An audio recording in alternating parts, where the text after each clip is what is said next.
저는 운동선수에게 오는 공허감, 이 부분을 어떻게 해결할 것인지 사례를 중심으로 해서 강의하고자 합니다. 서론으로서 운동선수들이 어떤 경기가 끝나고 난 다음에 공허감이 찾아온다는 기사를 제가 많이 봤습니다. 또 공허감만 찾아오는 것이 아니라 공허감으로 인해서 또 다른 문제가 생기는 부분을 많이 보았고, 저희 자녀 2명이 또 운동선수이기 때문에 저희 자녀에게는 그 공허감이 어떻게 왔는지 그 사례를 중심으로 해서 설명하고자 합니다. 저희 자녀 한 명이 실업팀 선수였습니다. 그래서 실업팀 선수 초기에 이제 전국체전을 준비합니다. 전국체전은 실업팀 선수에게 있어서는 가장 큰 행사이기 때문에 그렇습니다. 보통 10월 달에 하는데 그 작년 12월부터 아니면 11월부터 준비를 하기 시작합니다. 그래서 한 전반기 정도 이제 딱 끝나면 한 5월 달 정도 되겠죠? 그리고 이제 이때부터는 이제 본격적으로 이제 전국체전을 준비합니다. 그런데 초기에 이 선수의 팀이 감독님께서 이제 야심차게 선수들을 준비를 해가지고 적어도 개인 메달도 따고 팀 메달도 따자 해가지고 감독님이 이제 선수들을 뽑았습니다. 그래서 1년 동안에 이 차근차근 준비를 했습니다. 그리고 이제 5월 달에 끝나고 난 다음에 한 3개월 남겨놓고 이제 8월 달부터죠. 그때부터 미리 이제 합숙을 하기 시작했습니다. 물론 이전에 이 겨울에 동계훈을 할 때도 국내에서 한 게 아니라 해외에 가서까지 했습니다. 그래서 이 3개월 기간 동안 이제 준비를 하는데 지방에 있는 좋은 호텔을 준비해가지고 거기에서 밥도 먹고 집중적으로 이제 선수들을 몸 관리하게 되어지고, 그래서 숙소 아니면 그 연습장 2군데 외에는 가지를 않았습니다. 그러니까 스마트폰도 별 하지도 않았고 생각을 다 집중하게 되어지고 먹는 것도 조절하게 되어지고 그 다음에 컨디션을 계속 조절을 했습니다. 그래서 결국은 이 체전이 다 와가지고 이제 시합을 했습니다. 이 종목은 적어도 이제 매일 해가지고 한 6일 정도 하거든요. 그래서 개인 종목하고 그리고 단체 종목하고 개인 종목하고 단체 종목 했는데, 단체 종목에서도 이제 감독님이 원하는 그런 메달을 다 땄습니다. 그리고 제일 마지막에 한국 신기록에 도전했는데, 사실 한국 신기록 세우긴 세웠는데 도중에 파울이 걸려가지고 그 자체가 무산이 됐습니다. 그렇다고 할지라도 이 선수들은 이 1년 동안 모든 준비를 해가지고 거의 한 90% 이상이 달성됐기 때문에 다 마음속에서 환호성을 지르면서 그 목표에 이루었다는 그 어떤 거 성취감 있잖아요. 그걸 다 만끽을 했습니다. 어쩌면은 저도 저희 자녀를 봤을 때 이 3개월 기간 동안에 자기 인생의 모든 목표, 자기 인생의 존재 이유, 자기 인생의 가장 가치 있는 일, 그리고 최고의 목표라고 생각을 해서 거기에만큼 그렇게 집중한 때가 제가 별로 본 적은 없습니다. 이 선수는 실업팀에서 한 8년 정도 있었는데 그때만큼 그렇게 집중할 때가 없었다 이겁니다. 그런데 끝나고 난 다음에 며칠 동안은 정말 세상이 날아갈 듯이 좋았고 부모인 저도 정말 기분 좋았습니다. 그런데 며칠 지나지 않자마자 뭐가 찾아오냐면 이상한 게 찾아오는 겁니다. 그게 뭐냐? 공허감. 마치 우리 백지영 노래처럼 총 맞은 것처럼, 가슴에 총 맞은 것처럼 뭐가 뻥 뚫리면서 허한 느낌이 있잖아요. 이게 밥을 안 먹어서 그런 것이 아니라 밥을 먹었는데도 불구하고 막 속이 허한 거 있지 않습니까? 이것을 느껴가지고 그거 자체가 그냥 느끼는 게 아니라 느껴지는 거죠. 그리고 막 마음을 다 차지하는 거죠. 그래서 이것을 해소를 하려고 술도 먹게 되어지고 담배는 안 피는 거지, 안 피우게 되어지고 밤새 술을 먹으면서 막 이 팀원들하고 이제 이런 걸 합니다.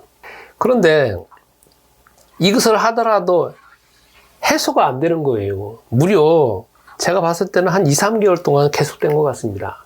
물론 실업팀 선수들은 다음에 되어지면 또 이런 과정을 겪기 때문에 이것 자체가 잠깐 지나가는 거지만 그때 당시에는 무려 한 2개월, 3개월 이상 갔습니다. 그러면 술과 담배와 아니면 이 계속적으로 클럽에서 계속 밤새 놀고 밤새 술을 마신다고 하더라도 저희 자녀가 하는 말이 이야기했습니다. 아빠 술을 먹는데 술이 아니라 물 먹는 것 같아요. 얼마나 그 마음이 공허했으면 그게 그렇게 느껴지냐 이거죠. 그러면 이로 인해 가지고 무슨 일이 생기느냐. 여러분 결국은 신문에 보면은 폭행사고, 그 다음에 음주운전, 그 다음에 뭐 폭력, 뭐 폭력에는 뭐 성폭력도 포함되겠죠. 많은 이제 문제가 이제 나타나는 거 아니겠습니까? 그래서 결국은 저도 저희 자녀는 뭐 공허감 해가지고 여기도 조금 하고 그 다음에 여기는 뭐 없는 상태에서 이제 이렇게 흘러갔는데, 신문에 보면은 이제 크게 나오는 이유가 뭐냐면 요것 때문에 이제 크게 나오게 되는 거고, 또 요것도 나오게 되어지고, 결국은 또 요것도 나오게 되는 거 아니겠습니까? 그래서 저희 자녀가 이 공허감을 느끼는 걸 너무 심각하게 봤기 때문에 이것을 어떻게 해결할 것인가라는 것을 한번 생각해 보게 되었습니다. 그런데 이 공허감이 저희 자녀에게만 있느냐라는 건 아닙니다. 제가 가만히 이제 신문을 찾아보니까 이런 경우가 참 많았습니다. 이런 유형이 공허감을 느끼는 어떤 운동선수들을 보니까 은퇴한 선수들, 그 다음에 갑자기 은퇴하는 겁니다. 그러니까 뭐 부상을 당했다든지, 아니면 뜻하지 않는 사고를 당했다든지, 아니면 뜻하지 않는 사고에 연루됐다든지, 이런 경우겠죠. 이렇게 이거는 이제 형사건이기도 하면서 손해배상건이기 때문에 당연히 이거는 선수 생활 그만둬야 되는 상황 아니겠습니까? 그러니까 이렇게 은퇴를 했다든지, 그렇지 않으면은 큰 대회에 자신이 상상도 하지 못할 메달을 땄다든지, 아니면 그 이상의 메달을 땄다든지 하면은 벌써 목표를 다 이루었기 때문에 그냥 그 공허감이 그냥 밀려오는 겁니다. 아니면 자기가 오랫동안 이루었던 어떤 프로팀에 들어갔다든지, 실업팀에 들어갔다든지, 거기에서 또 계약을 했다든지, 중고등학교 대학 갔다든지, 아니면 어떤 자기가 원하는 어떤 팀의 감독이 됐다든지, 코치가 됐다든지, 이렇게 해가지고 이런 유형의 선수들에게서 오는 게 요거라는 것을 제가 파악을 하게 됐습니다. 그러면 이제 이것을 어떻게 해결해야 되느냐? 해결. 이런 측면입니다. 자, 이것을 제가 조금 더 그려본다라고 하면 이렇게 될 것 같습니다.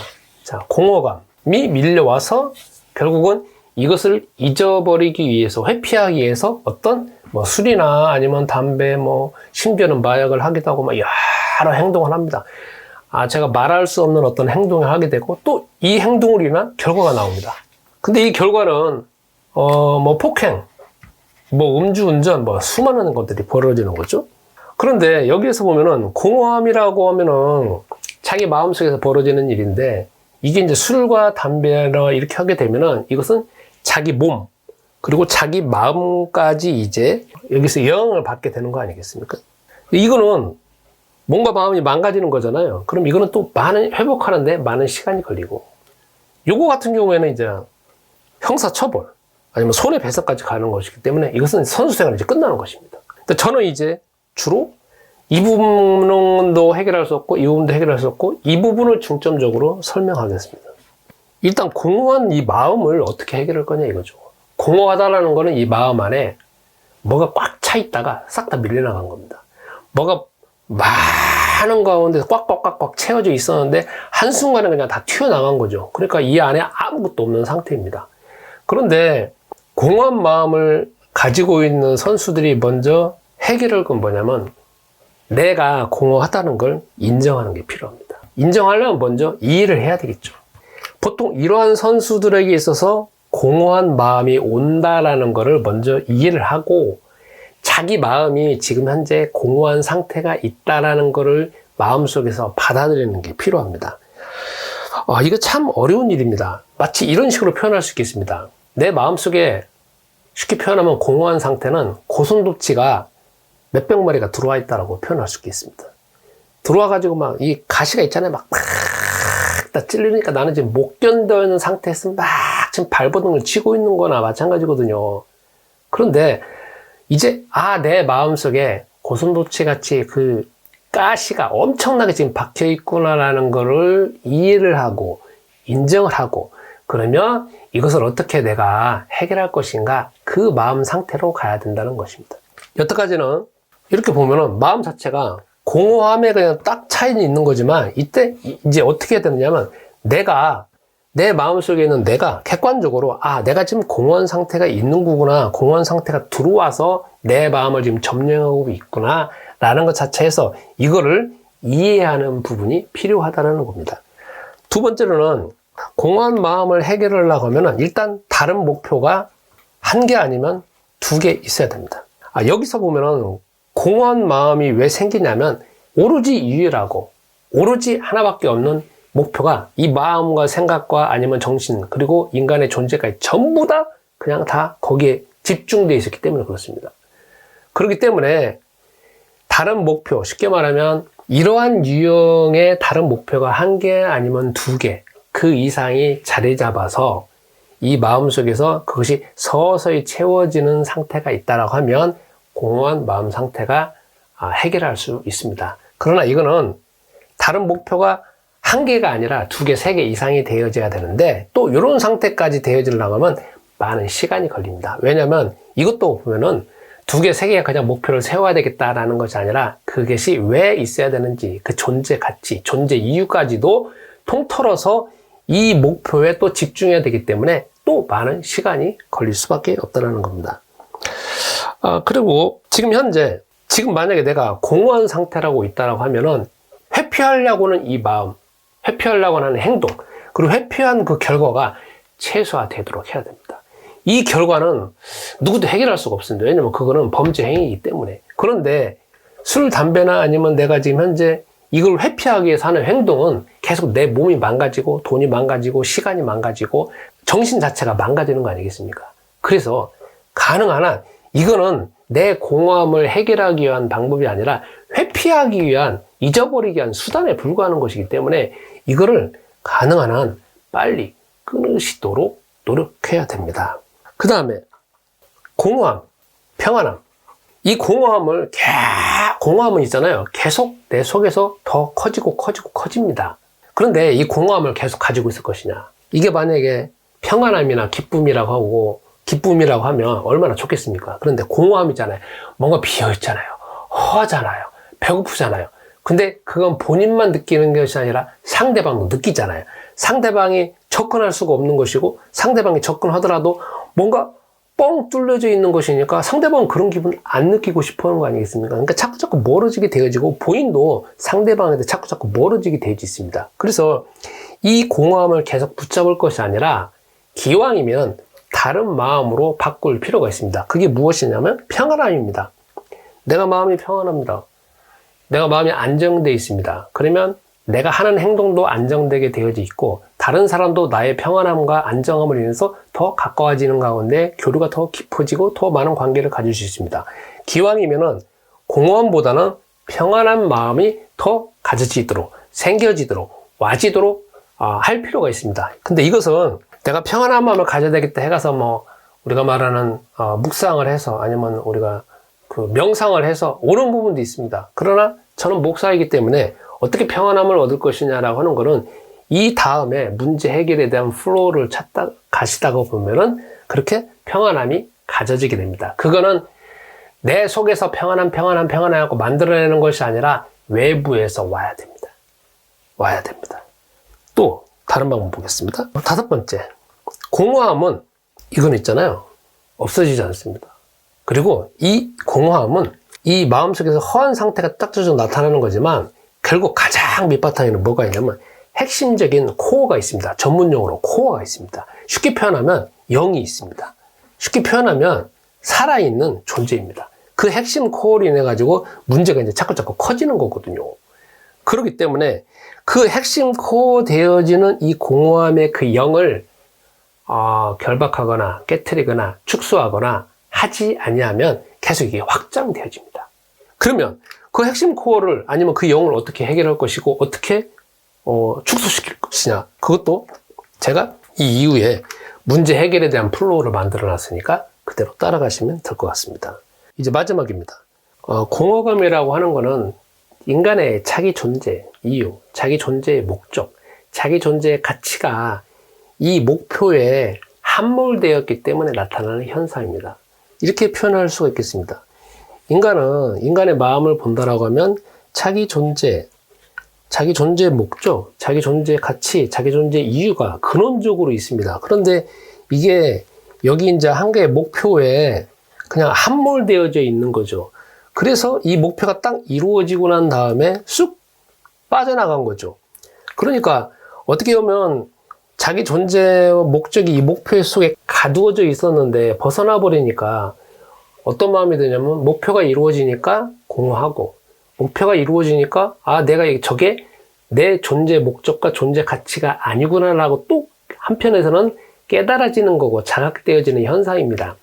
그렇기 때문에 이것을 어떻게 해결해야 되냐 하면 자기 존재가 있고 자기 존재의 가치, 자기 존재의 이유, 자기 존재의 목적이 있으면서 이제 이것보다 더 큰 대상, 그러니까 자기 존재를 다 바친다고 하더라도, 자기 존재의 이유를 다 바친다고 하더라도 절대 도달할 수 없는 어떤 어마어마한 대상에다가 거기에다가 목표를 두어야만이 이 자기 존재의 목적 자체가 죽을 때까지 이루어지지 않기 때문에 이것 자체는 공허감이 올 수 없는 상황입니다. 그러면 이 대상은 누구냐?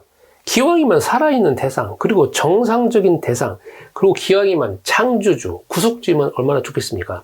그래서 저는 주 하나님을 소개하는 것이고, 또 여기에 자기 존재를 평생 가치를 드러낼 수 있는 목표가 또 있으면 좋습니다. 목표. 이것도 기왕이면 자기가 그냥 이거 같이 그냥 어느 시간 지나면 이룰 수 있는 상태가 아니라 주 하나님에게 대상을 두어서 죽을 때까지 이루어지지 않는 목표, 그리고 영원한 목표, 거기에다가 이 자기 존재를 둔다라고 하면은 이거는 자기가 평생 이룰 수 없는 목표이면서 자기가 평생 이룰 수 없는 대상이고 아무리 노력하더라도 이룰 수 없는 대상이거든요.